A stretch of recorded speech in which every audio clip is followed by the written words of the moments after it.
Welcome to Vital MTB's 2024 SL e-bike test sessions.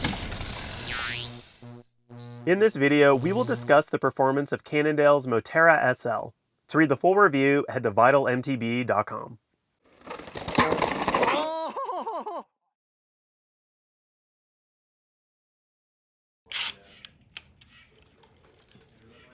Yeah, over this after?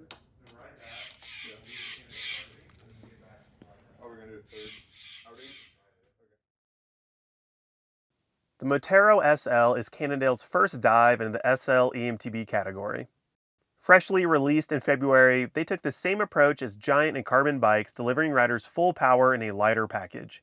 The caveat though, they've created a true full-size e-bike, meaning it pairs a 85 Nm motor with a 601 watt-hour battery and has a claimed achievable weight of less than 45 pounds.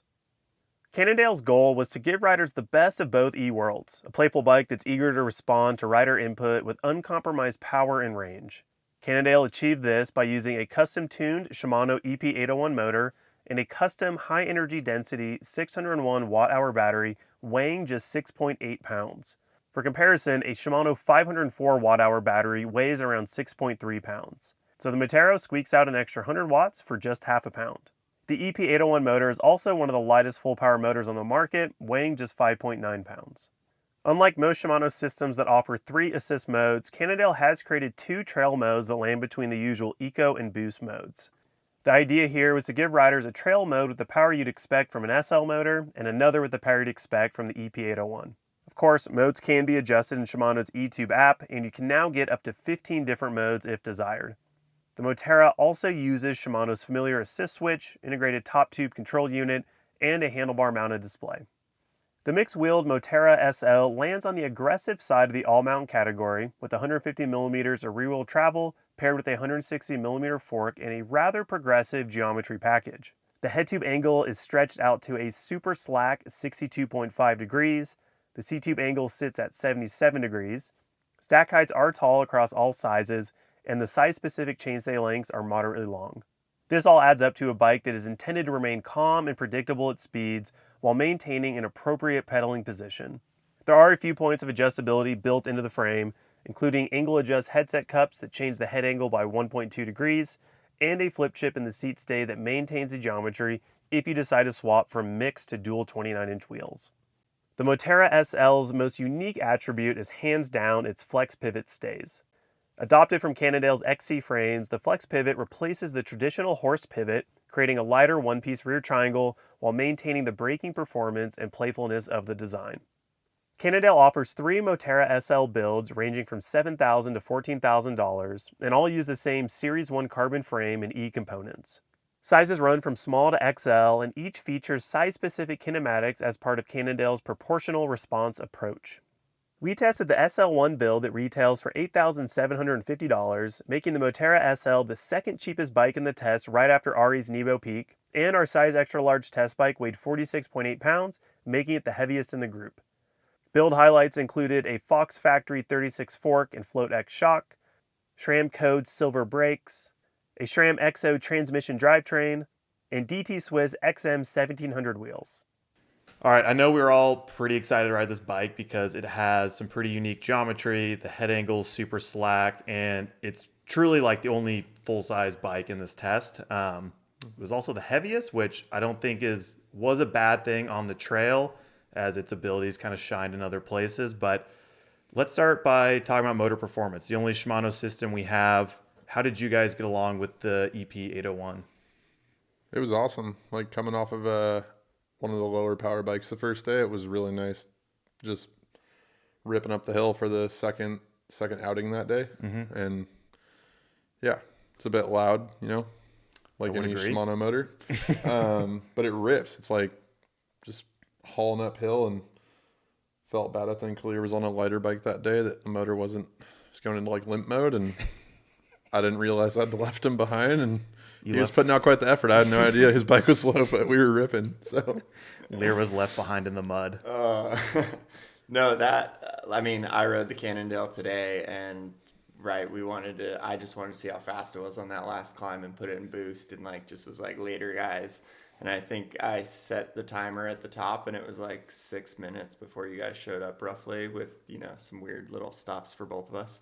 But yeah, I mean, like 6 minutes on like it's a third of the time cut from just going from a lightweight to the full size e-bike, which was huge. I mean, really, it's almost a different experience for me. Like, I think it's great to have this bike because it really almost is like the separator to the full size e-bikes, you know. But yeah, it's a whole nother beast when it comes to like output. You know, we have like all these sort of climbing performance, all these different things, and it's like you don't even notice that with how much power this thing is putting out, right? Yeah, like, it's almost obsolete. Yeah, but also it is like when we were on the, you know, when I'm on the trek and we're passing people on regular bikes on the trail, you don't hear it, like you cruise right by them. On the Cannondale, like that Shimano motor, I'm like nervous. Are they gonna like? I gotta pass these people with like some courtesy because otherwise I'm the jerk on like the loud e-bike ripping up like a multi-use trail, you know. Yeah. So it's a different experience. I wouldn't even. Your friends, if they're on other traditional SL powered e-bikes, they're gonna hate you if you're riding this. Like, it's a different experience. Totally. Yeah, I would say it was the loudest motor in the group, and then exactly to that point, I mean, it's the same motor that you would find in a traditional full-size e-bike with a Shimano system. So and a way lighter bike too. So you're just ripping. Like, it was fast. That is a really good point. Like, we don't have a, you know, say like a typical full-size bike to compare it to as to like, is it more efficient getting up the hill because it is a few pounds lighter than your typical full-size e-bike. But I mean, if you've ridden a Shimano bike, it's literally the motor you've ridden before. So it's familiar. It ramps up nicely. I think that motor is very cadence dependent. Like, as the more you give, kind of the more it provides. So you're more motivated to spin at a higher cadence. And I think a lot of people, because that motor is so popular, are sort of used to that mentality anyways. So it's familiar in a lot of ways.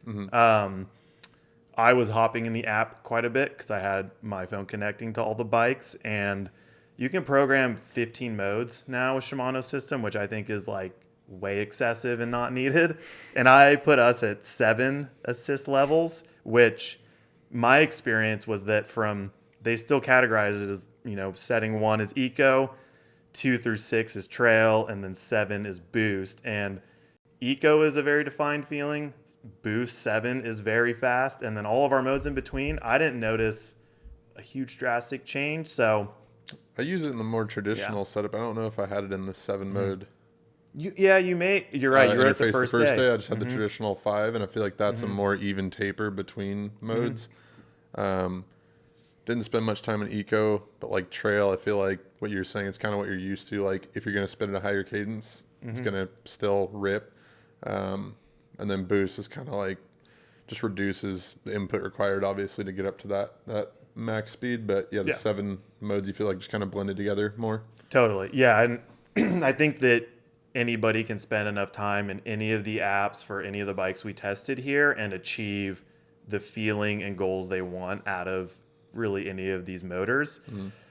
And, you know, maybe getting into more of like the interface components and the app in particular. I think Shimano's app is maybe a little complex for like right when you buy a bike and you're like, I'm so excited to set it up. I'm gonna jump in the app, and there's just like too much going on. It's like overwhelming. Not that you can't understand it eventually, but it steep learning curve kind of. Yeah, exactly that. I mean, other than that, like personally, I think the assist switch that Shimano has is one of my favorites. It's really easy to find the buttons, identify them, an obvious click when you press it. There's no like question if you're changing modes.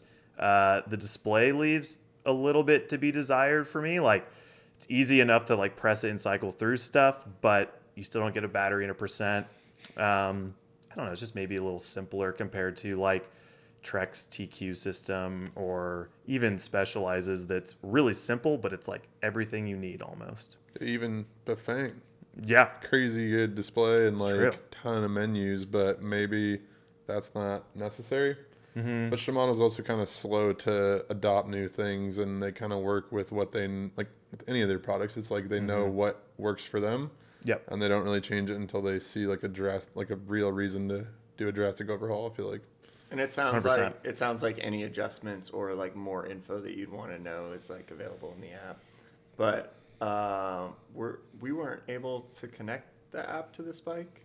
The app connected, but to view battery percent, I believe your only ability for that is through like a computer, like a to GPS. Get direct percentage. Yeah, because otherwise we're working with 5 bars, which is who knows what that means. Yeah, that's a bit of an oversight. Like maybe if you pair it to your computer, a watch or something. Yeah. Like as far as I'm aware, it's like a head unit, so like a Garmin. That'll bring it up. Mm-hmm. But to be fair, like compared to other bikes, like we had the big debate about like when you get into the exact percentages, all of a sudden they start to like the same lap, from 100 to 80, let's say, or versus 80 to 60, they seem to go at different rates as you go through that battery. Mm-hmm. As the battery drains lower, it tends to go faster almost. So maybe their strategy there is like to not be too precise, because then the user starts to think, well, I can go exactly 4.5 miles, and then they don't put in the effort on a climb, and they only make it 4.1. Totally. And two, with their display, there is a setting where as you toggle between modes, it'll tell you an estimated mileage you have left. Cool. That's nice. So, for our use, we didn't really need that, but one thing that's cool on that bike, I think it's unique to that bike, is also you can kind of bypass the display like with the power button. It's got like a battery bar and then a color-coded mode light, which is kind of cool. If you don't want to color the handlebar, I think you can probably ditch the display. You can and the take button. The display I off think that. the button altogether too, like the toggle switch, you can just use the button on the frame. Yeah, that's cool. And kind of declutter. That's something I would do for myself. For sure. What about just talking about general frame aesthetics and features and stuff? What stands out about this bike that's noteworthy? One that stands out is the headset cable routing and the traditional internal routing. I think it's pretty cool you have the option.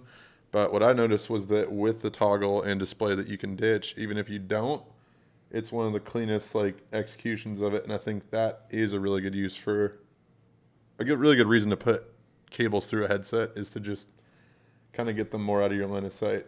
Mm-hmm. There is still a toggle. I guess the toggle button still goes along the dropper there, but it looks like you could tuck it in through the headset as well and kind of keep it out of your line of sight.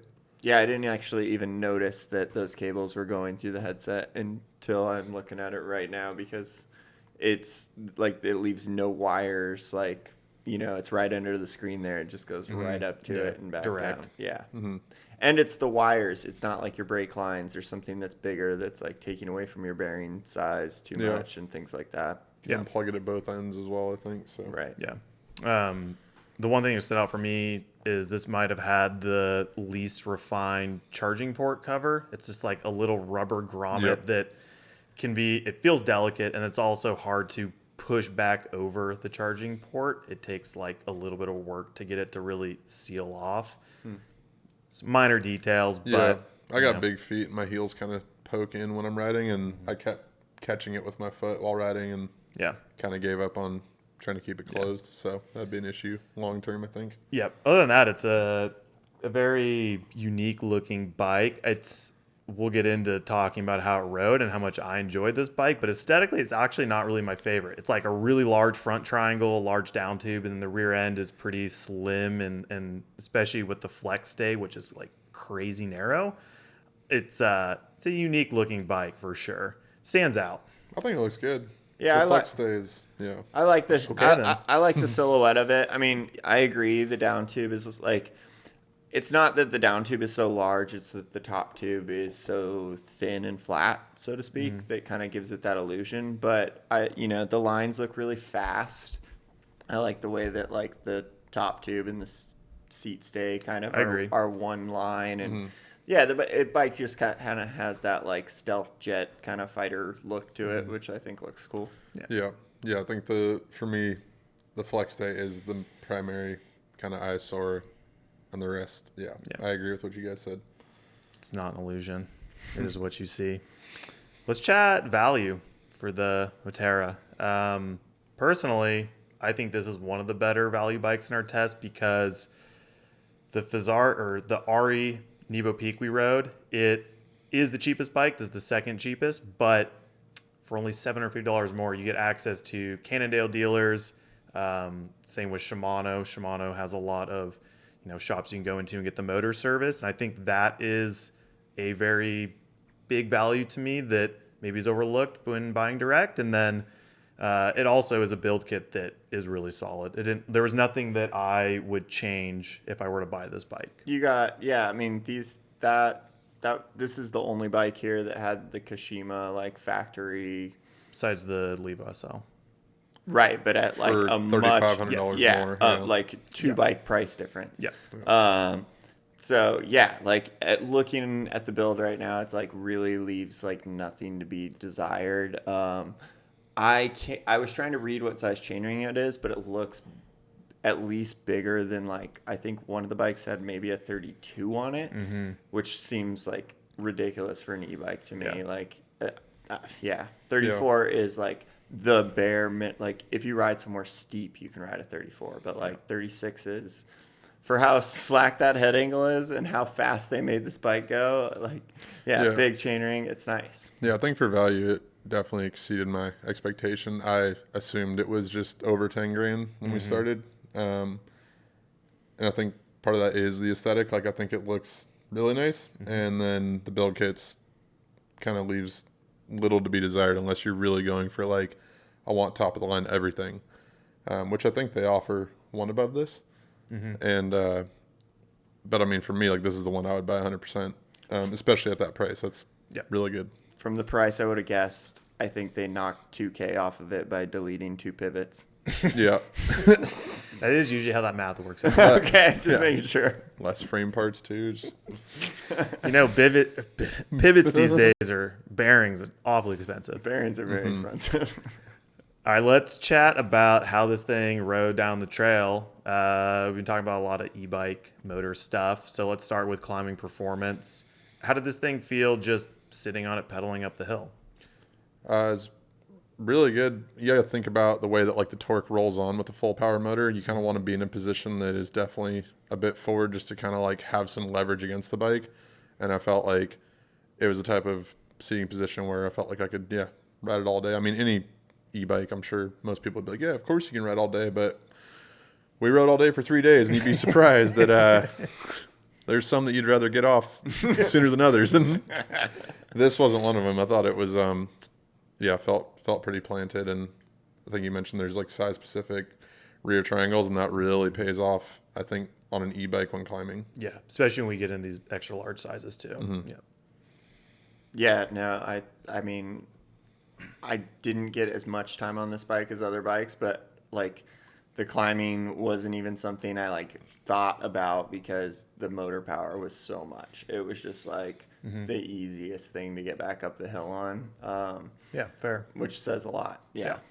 The only thing I noticed is that with the head tube angle being as slack as it was, is that there was I noticed more front wheel flop in kind of slower, tighter situations, but you could change the flip chip or the headset adjust, pull the head angle in a little bit and probably kind of negate that issue. So at lower speeds definitely there, but I think because it's so fast uphill, I was like, just feels sweet. Like it's just like running into stuff like, oh, turn this way, turn that way. Don't even slow down. Yeah, if you ride somewhere that's very tight and technical and twisty and you don't really have the opportunity to open it up, I think that might not, it might not be as advantageous in that climbing situation. But for the more, if you're a fire road climber, 2-track pathways, even stuff that just isn't super tight or technical, it's like just non-issue. Non-issue. Totally. It's like a bike park, bike without the chairlift kind of thing. I mean, chairlift is in the bike. It is, yes.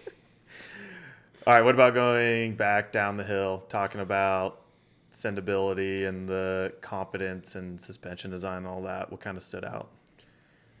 The stability for sure, just from the geometry. I think like body position was pretty sweet. It just felt like you could go as fast as you wanted, and run into stuff. And I think I probably had the shock set up a little stiffer than you guys did, like not as deep in the sag as I should have been. And then just talking about that tighter terrain, like we did one high speed trail and then one tighter, more technical trail. And I definitely found myself having to plan way ahead on the technical trail. I think I got a few turns in and I was just like, whoa, that's not not like the first trail at all. It was like, yeah. But it wasn't ever really an instance of like the front wheel feels like there's no pressure on it and it's like stepping out on me or anything. It was kind of just like, I'm aware of the turning radius and I need to think about that before I point the bike through. But we rode like an incredibly tight trail that was, you know, pretty sketchy in some spots. Had like some down trees that were cut. You had to kind of zigzag through at a low speed. And yeah, you just kind of have to think ahead on that stuff. And then you get to not think on the high speed stuff more. Yeah, probably really lends itself towards the more bike specific trails. You know, if you're the type that maybe has to ride more of a hiking trail situation with like more switchbacks and things like that, it's not going to be as happy or find itself near as home as some of the other bikes. Yeah. But yeah, super planted. Like I was kind of blown away by how smooth some of those like sharper edge, like chattery moments felt. Like it just really dampened it almost. And I don't know if that's like the flex stay, just the suspension in general. Maybe some of that could be a little more weight, you know, some of those bikes, that weight in the down tube and in the motor, as opposed to the lighter bikes on the test, like that kind of helps keep your feet from rattling a bit. And like, you know, we're all on flat pedals here, like feeling like my feet were super glued to the pedals on it was like a really confidence inspiring feeling. And you know, I think I checked the bottom bracket height and it was fairly low. It wasn't anything extreme, but yeah, this bike felt like you were in it. It feels low. You were, it's like, you know, you're skiing in it, so to speak. Like you can steer with your feet more because it is a slacker head angle. You're not like, you know, if you're the type of person who's turning around stuff, it's not for you. But if you want to like steer with your hips and your feet in the back wheel, it just and those like hiking trails you mentioned, like if you really know where you're going, I don't think it's a disadvantage because then you can ride it steering with the rear wheel and like shovel into turns kind of more. Yeah, for a more advanced rider, for sure. Yeah. Like absolutely. I would say having steep or rough terrain is kind of a must to warrant having a bike with such progressive geo and capabilities to send at a higher speed.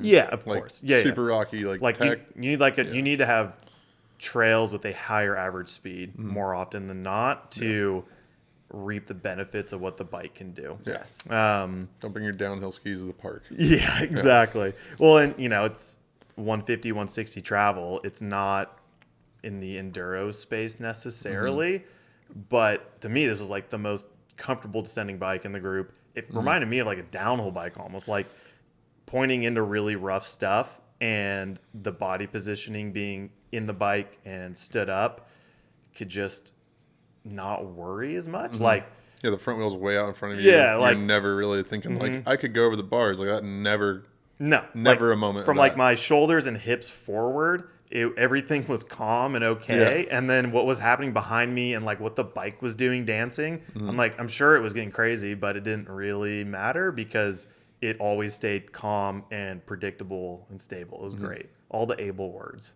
It checked every single one of them. All except one. Yeah. It also was pretty quiet. Like I thought this bike had a more hollow sound, sort of like the transition relay, but it was silent, you know, it wasn't too bad. Yeah, rocks hitting it. Yes. That was one thing I noticed right off the bat. I was like, whoa, it resonates pretty loud because, you know, they've thinned those tubes down as much as possible. It's a really large volume. That's kind of normal for a full-size e-bike, but I think like because it is so slimmed down, it was pretty damn loud. Yeah. But like component-wise, suspension totally silent.